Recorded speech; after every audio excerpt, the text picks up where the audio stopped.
So, Ben, how are you? Hi, Welcome. thank you. How are you? I'm fantastic, and as tradition, I have the same beverage as our guest. So it's a Cheers. rosé today.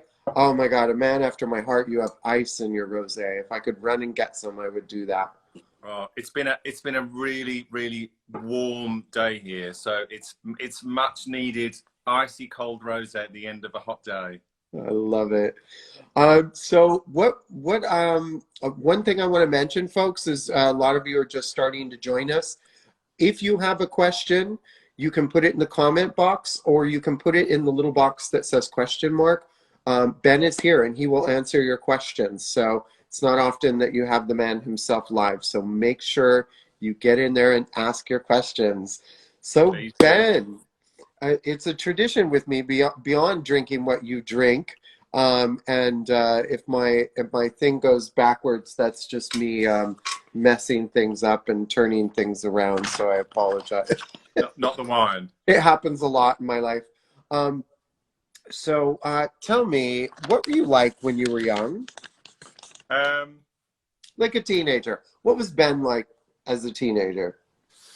Ben, as a teenager, I would think was thought he was a bit of an extrovert, but was really probably quite an introvert. Okay. I I actually had a bit of a tough time at school. I got quite bullied at school. Oh Um, no. yeah, which was pretty tough. I had all of the. I basically school told me I was gay before I even knew what gay was. Um, but obviously they were right. But at the time, when you're like a teenager, you don't want to hear that, do you? No. The school was a little bit rubbish, but I had loads of amazing friends. So I did have, at school was tricky, but outside of school, I had a really lovely time. So I was quite into. At the time, there was a lot of quite amazing stuff going on in England. There was like loads of like Culture Club and Boy George. And all these amazing musicians. So I was very much into all of that stuff. So what was of that era, what was your favorite song? The one that you'll never get out of your head? Oh, really? I should probably ask my mum that because my mum will always talk about all the vinyl that I used to play at home. And Yeah. there was probably certain Culture Club albums that were the whole thing was on repeat constantly. Um, yeah, and It was I all even so got good. It was all so good. I mean, Boy George, Culture Club. We loved it here too, trust me. Oh, and I had posters of him all around my room. And weirdly, I did his hair a few times, which to go from having posters on walls to being in his kitchen cutting his hair was a real pinch yourself moment. What's Boy George like? Before we get into some of your other divas, It's what's Boy lovely. George like? He's so lovely. Obviously, I was absolutely, you know, I was so intimidated, so nervous, but he was adorable. He was good fun. I actually had to shave his hair down off with a razor blade down Oh for my a God. video he was going to do the next day, and I'd never done it before. But I was like, yeah, I can do that. I can do that. Sure. It's fine. The old fake it till you make it, right? Absolutely, absolutely. Okay, so you've had this incredible career that includes, Pussycat Dolls and Victoria Beckham, and she might have been in a little band people know. Like, there's some incredible people. I mean, I personally remember the first time I met you was in Beverly Hills, California, and you had just come from like suffering in Malibu, coloring Victoria's hair. And I don't know, you had David and all the boys, which are now growing up heartthrobs in UK. And it was like, oh, and Tom Cruise and everybody was there, right? Like, Yeah, yeah. There was a lot going on at that time, particularly down there. I think because they just moved there. I came out for like 6 weeks to help them get set up and just to be there as a friend, really. yeah. And obviously she was going to get photographed a lot. Um, we had that little mad moment where we were doing that reality show that Coming to America thing that Victoria did for American Mm, TV. So there, I think that was that's involved. right. So it was quite a mad time, you know. But it Okay. was fun. Some amazing memories. Oh my God, I forgot about. And Katie Holmes. Now, did you cut Katie as well? Were you doing both their hair at that time, or? No, I did. I remember we were all in Paris together once to go to a Chanel show, as you do, Yeah. at the Ritz in Paris. Oh, poor you. Yeah, I worked with her a bit. She's very nice. Oh, super Okay, sweet. so let's start with this celebrity list because what people want to know is kind of we've got a lot of stylists watching. They want to get into technique a bit. First of all, Victoria, we called it the Beckham Bob, and you could see it at the chicest club, the chicest runway, and you could see it at a diner in Middle America. And there were a lot of different versions of it. Now you called it the Pob, which The pop, yeah. is posh Bob, right? A posh bob, yeah. I didn't call it that. That's Okay.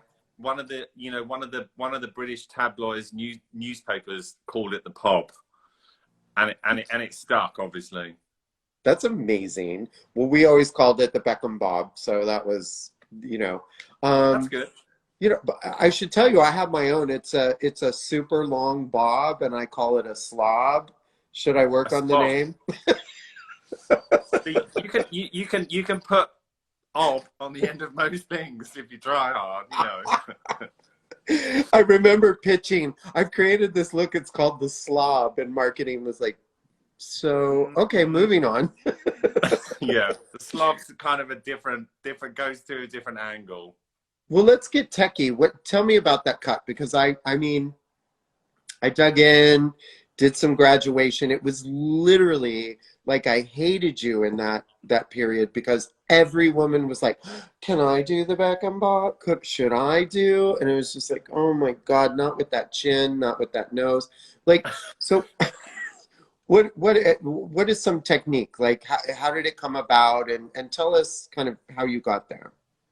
It came about by we'd obviously Victoria's hair had been very long for a long time, and we had discussed it. Well, we discussed cutting it shorter, you know, sporadically, and then one Sunday morning she was like, it's got to go. It's got to come off today." So I was like, "Okay, Really? fine." So I met her. I've got a little salon here in London, in Chelsea, called Lock on Ego. So I met her there. We went downstairs. Luckily, we've got a basement, and we kind of just started cutting.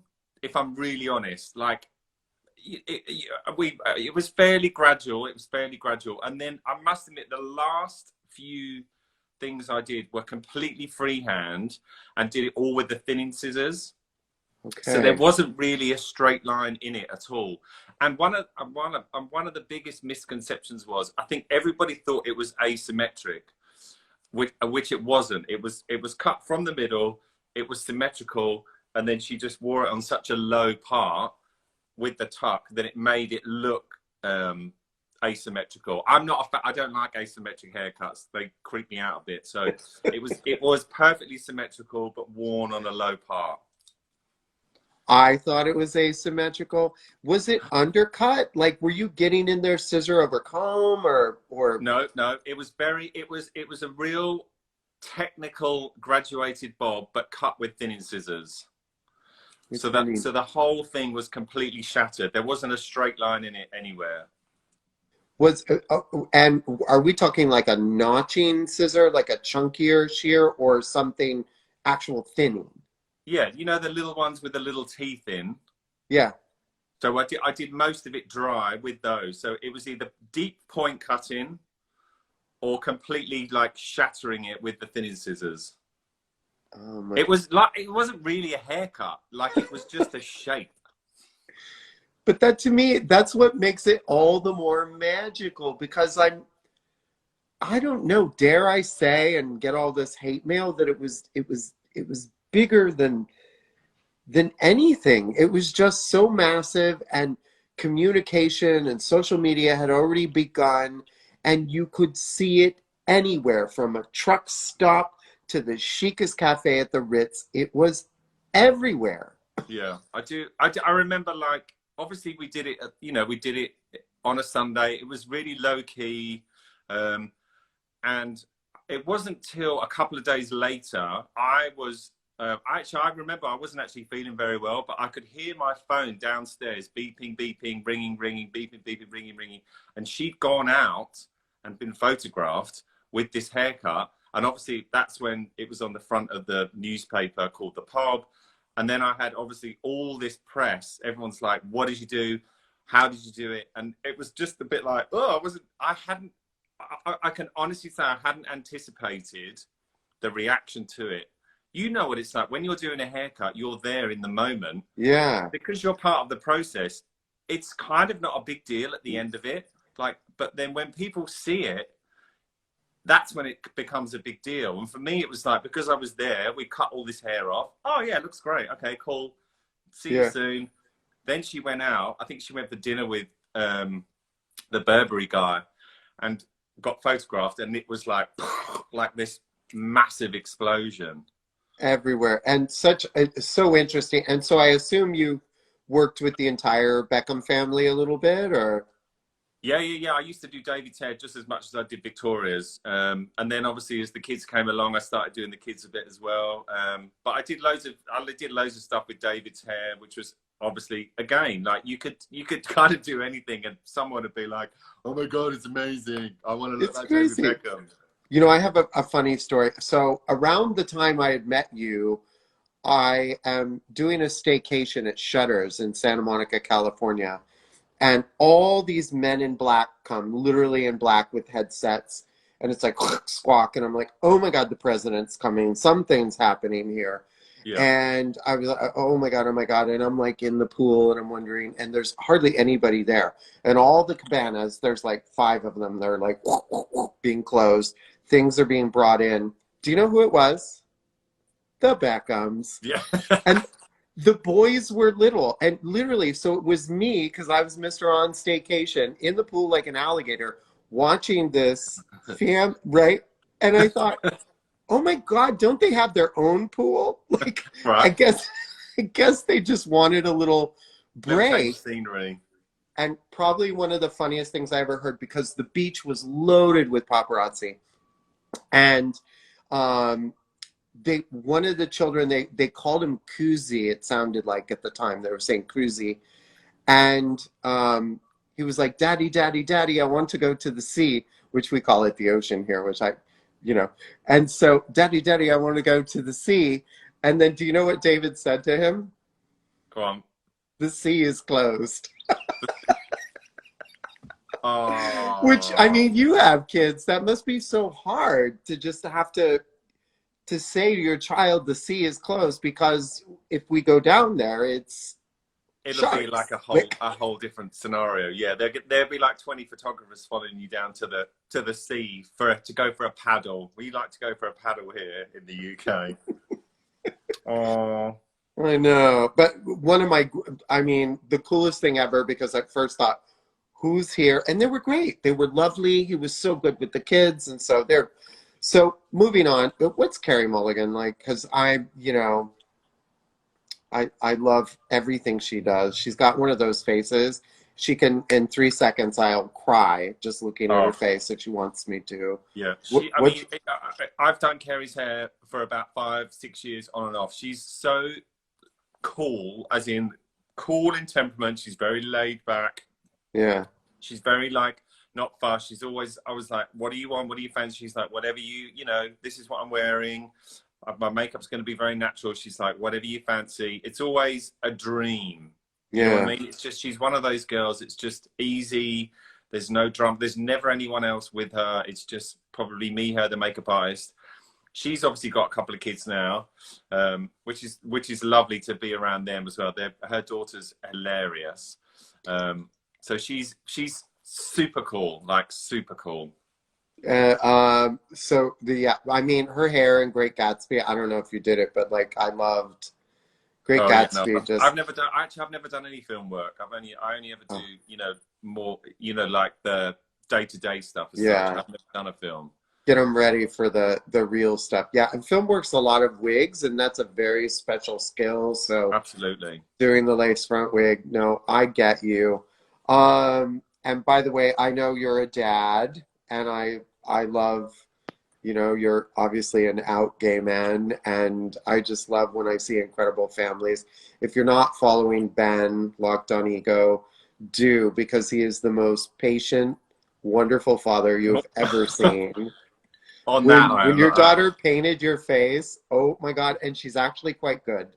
oh, I thought she did a great job. oh, bless. No, so my husband and I, we adopted 2 children just over 4 years ago. And obviously they're amazing. It's the hardest thing I've ever done, but the most wonderful thing I've ever done as well. You know, every day is a different journey, but you just go with it. Obviously, particularly at the moment in this weird lockdown that we're obviously all in, is hard work for them in particular, but we're all just hanging in there and doing our best. Yeah. I mean, that is quite the transition when you go from, we're a fabulous couple and we're at, you know, we're going to Chanel shows and Ritz-Carlton, and then like the new heartbeat and brain and everything of your family is children. Oh, Right? yeah, Like totally. Which, you know, which is why I feel like work gets so important, which is, you know, for me at the moment, you know, this is the longest I've ever been at home. I took a big chunk off when we first adopted them. I think which was like 4 weeks, 6 weeks, but we're now like 8, 9 weeks, aren't we? So it's like the longest I've ever been at home. So it's, you know, it's tough, but obviously wouldn't change it for the world. yeah. And they're getting some quality dad time, which is good. So you've also done a lot of editorial work. When you told me you've worked with Annie Leibovitz, that's the one I feel like nobody gets to work with Annie Leibovitz, because, yeah, I mean, it's also natural. I feel like she's almost opposed to like a stylist making them look too coiffed, right? Like, like what's it like to work with the great Annie Leibovitz? I feel like the thing I remember about working with Annie the most, it was when David and Victoria were living in Madrid, because they had a good sort of 3 or 4 years over there. And it was when they were both working on their fragrance line. So it was the first thing I did with Annie was David's first ever fragrance. Okay. And we had this mega set in this mega studio like you've never seen before. I know the shoot, by the way. I'm familiar. It was obviously it was amazing. And they had these lights that I'd never seen before. Those massive umbrella lights. I can't, the brise ones, you would know the ones. Yeah. And then we did all these options. It was the styling was very simple. You know, David was looking super handsome in a black tuxedo. And then she went, "Can you throw a bucket of water over him? Someone needs to throw a bucket of water over him." And everyone was like, and I was like, "I'll do it." And it was a real like, and David was like, "Are you really going to throw a bucket of water over me?" I was like, "It's what Annie wants." Bitch, it's Flashdance. Annie gets what Annie wants. So obviously I made sure this water was as cold as it possibly could be and chucked a bucket of water over him. And I feel like that was the shot. It was that moment where all of a sudden, you know, drenched, he looks into camera, bam, and there's the moment, you know. It was amazing. It was amazing. Oh my God. That sounds like so much fun. And that's how I see her being. Like, maybe she shows up and she does the things she's supposed to, and then she's looking for that happy accident. She's looking for that moment that makes it so personal. I remember an incredible shoot that was also an Interview magazine. Like, there's just been so many great shoots from that era. Look, David's mum's watching and listening. Hi, Sandra. Hi, Sandra. I promise we're only saying nice things. Always. What else could we say? I'm telling you, I watched them by the pool for 4 hours. He was so lovely, so incredible. Why they needed 5 cabanas, I still don't know, but probably because you can. We have Absolutely. a question from Abby. Who inspires you as a hairdresser? Um, I feel like over all of my years of hairdressing, I assisted Guido for a very long time. Wow. Back in the day, I assisted Guido for 10 years on and off, doing all the big shows in Paris and Milan and New York. And he's obviously now a very good and dear friend of mine. And I Wow. find his work always inspirational, I mean, particularly back in the day when I first met him, when it was all the grunge movement, and it was less is more. And to watch him just do these tiny little tweaks on the hair that just took it from nothing to something was like used to blow my mind. And then we went on to do like couture shows and all these completely bonkers things. But his, you know, he's so focused on his career and the industry. I find him very, very inspirational. I think that's a very good choice. Sandra, David Beckham's mom, wants to know. She's curious. What did you do to her son? I don't think she knew you threw water on him. I did. Sorry, Sandra. He loved it. You know what he's like. He loved it. He loved it.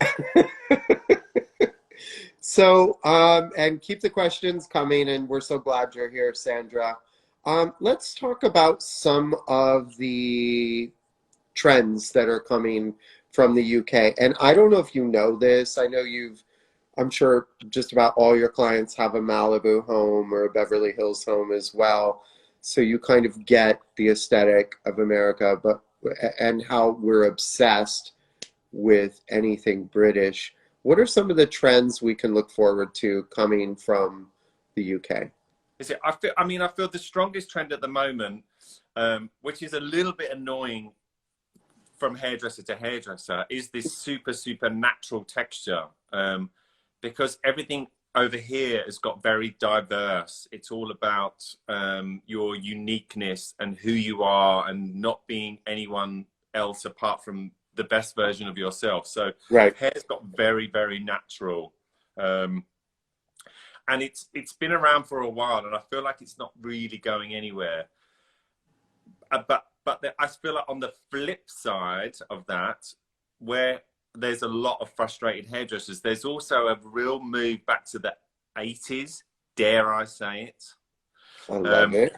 Yeah, but you need to, but the 80s thing is, I mean, we're talking high fashion here, that's not obviously not going to work on our everyday lives. But I feel like it's weirdly as well, with all of this lockdown stuff, it's a really amazing time to focus on, and see what your natural texture's like. So many people are always in such a rush, and they've forgotten what their hair does. So it's Yeah. kind of a cool time now to have a little bit of a hair detox and let your hair do its own thing, and see what you've got. I love it. Where we both do things with Living Proof. I'm the global Yeah, creative director, and I feel like they really get how to create products that help you to celebrate your natural hair, like 5-in-1 and Shower Styler, Detox, as you mentioned, that just let your hair live, but also still look nice, not absolutely. frizzy, right? We Yeah. can't take that from the 80s. We can't take the bad frizz. No, totally. I feel like now's the time. Now's the time to start letting your hair air dry. See what happens. As you were saying, I love the in shower styler. It's so cool. Like Yeah, I put that on mine every once in a while, and it just does this little something that you can't really get if you don't put anything in your hair at all. So now's the time to experiment at home. While you're at home and no one's going to see you as such. Do a little bit of experimenting with your hair. I love it. So what do you think? We're talking about UK style for America, and we've been obsessed with everything you do since the Beatles. Um, what do you think of American style? Like when you think American style, what comes to mind? I feel okay. The first thing I was going to say was Joe Exotic. Oh, I didn't know if you would know it. Okay, so hold the press. Are you a Joe or a Carol Baskin? I'm not sure I want to answer that question. Okay, we'll table it. We'll table it. I'll put it near this and that. Yeah. I feel like when I think of America, what you see, because you see so many people looking so polished, like unbelievable, polished, beautiful, expensive looking hair. I Yeah. feel like they're on the edges, and then in the middle there's like a different kind of vibe, Yeah. like which is quite like, I mean, you get that vibe in London. You know, there's some very, very lovely areas in London where everyone's had a blowout, and Right. then there's areas where people don't own a hairdryer. So I feel like it's the diversity of it all. That's, you know, it's everything's so eclectic, isn't it? That's what makes it, you know, that's what makes humans all so wonderful, really. Yeah, I agree. You know what surprises me? Because I spend a lot of time, obviously, with Unilever and Pitch and Prestige over there in UK. I'm surprised at how tan people are in the UK. Oh, Like there right. are Yeah, many yeah. more tan people than I expected. Was that a big trend that just stuck in a lot of ways? I think the tan thing is like a regional thing. Okay. Um, if you live just outside of London, Yeah. you may not want to get a real suntan, but you want a suntan. So it's a lot of that Yeah. going on. Um, you know, it's It- funny, and then when the sun is shining, the people that want a tan won't sit in the sun. So okay.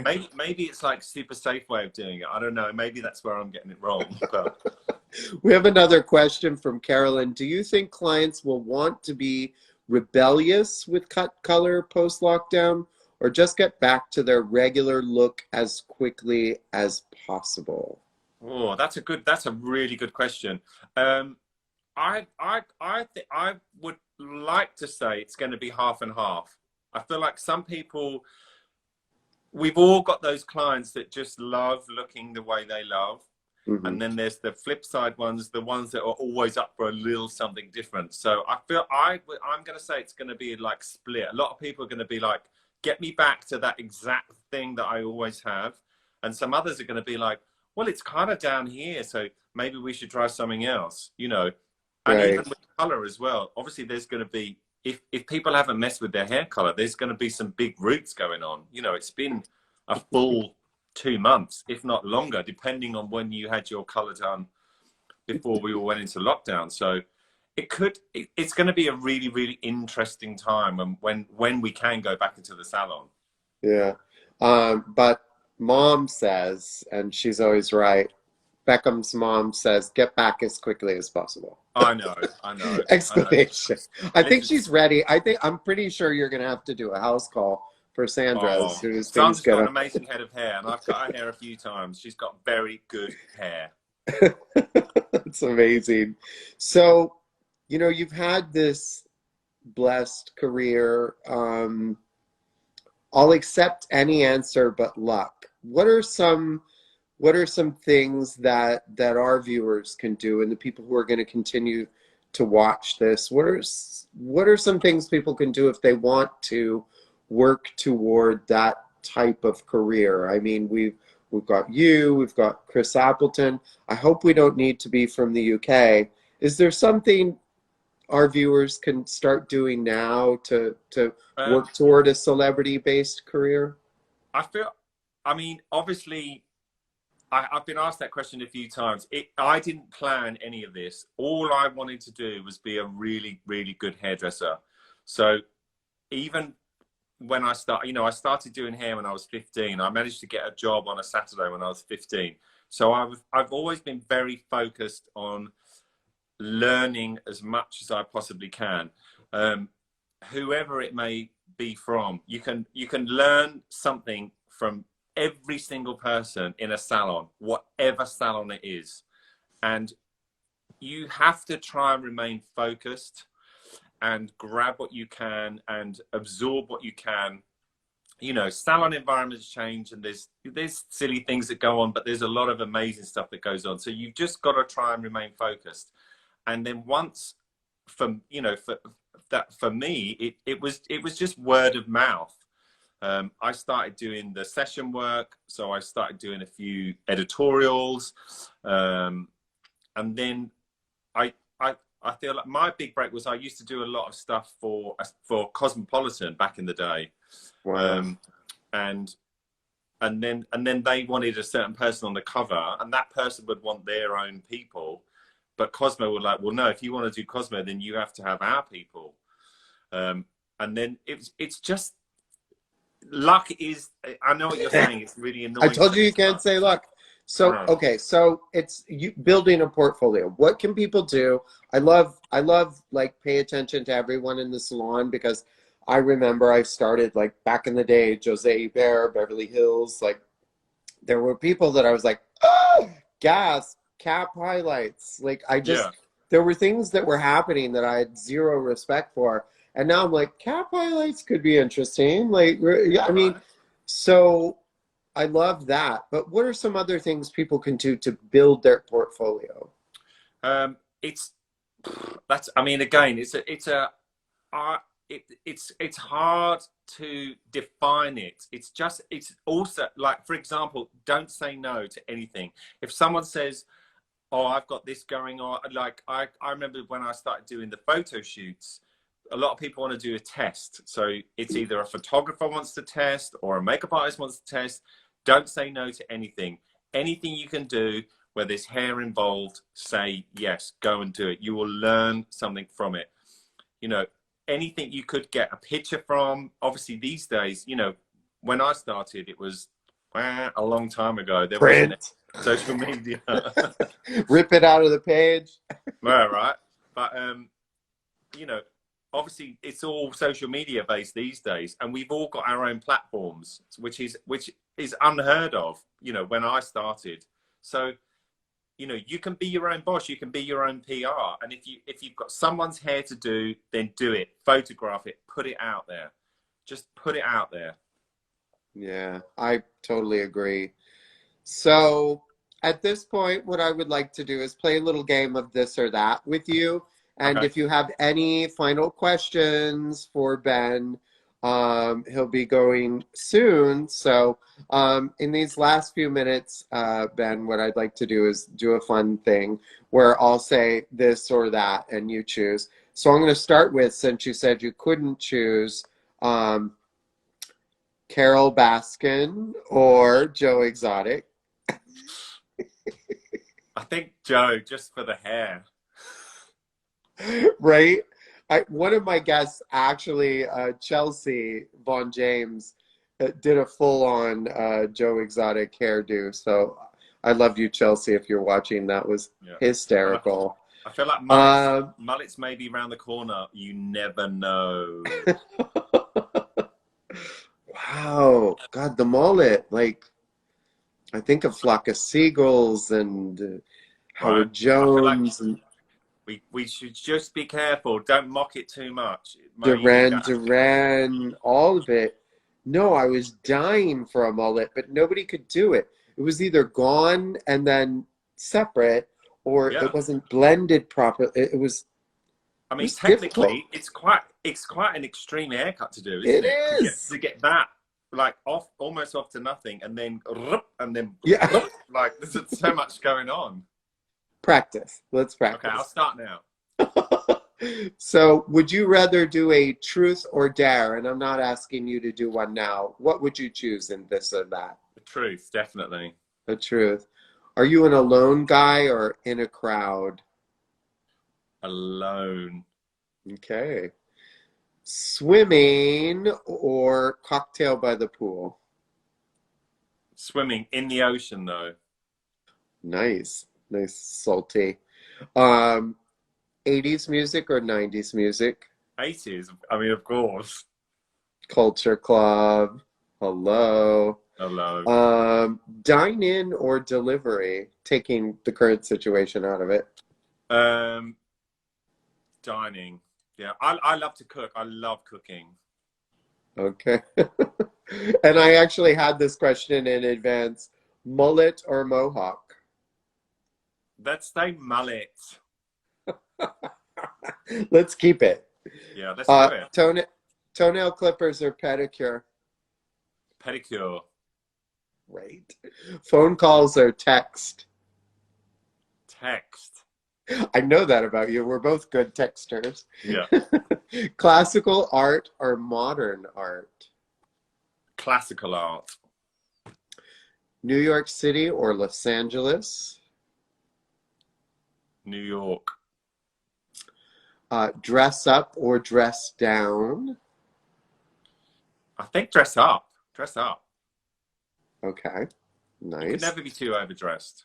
And now let's talk about some divas. Some maybe you have or have not worked with. Madonna or Cher. Madonna. And Spice Girls or Pussycat Dolls? Spice Girls. Spice Girls. Forever. Oh, I thought that would be harder for you. No, those I spent so much time with the Spice Girls back in the day, and Yeah. every time I see one somewhere, they are always, always adorable. I mean, always. It's like the most joyous. I bumped into Emma Bunton recently, and it was not, you know, before lockdown. Yeah. Melanie B. I saw. I mean, they're always. It's just like this wonderful, warm feeling whenever I see any of them. And you know, Mel B is huge here because of Simon Cowell. Like she's like, Yeah, she's a absolutely. proper. I mean, they're just wonderful girls. They are wonderful girls. Okay, so that was easier than I thought it would be for you. Yeah. So, Ben, you have any final thoughts you'd like to leave us with? And I'm just going to say I would love to have you back again in the future. I know you love Living Proof as I do, and I would love to see you back in our channels.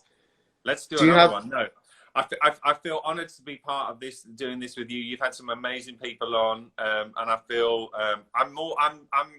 I'm always a little bit humble. I'm never quite sure why people want to talk to me. So, but you've made me feel very fabulous, and I really, really appreciate that. And I hope everyone enjoys our little chat. Well, you are fabulous, Ben. And remember that we will be posting our interview with Ben on IGTV, as well as hashtag MSCTV. And I would love to have you back. And do you know, my last trip was to the UK at that same salon where we had reconnected, an incredible salon. But you weren't there. I was like, oh no, Ben's not here. But I can't wait to be back in the UK. Ben, thank you so much for your time. Thank you to everyone for watching. If you continue having questions, let me know and I will shout them out to Ben. Ben, thank you. Thank I'll you see you so next much. time.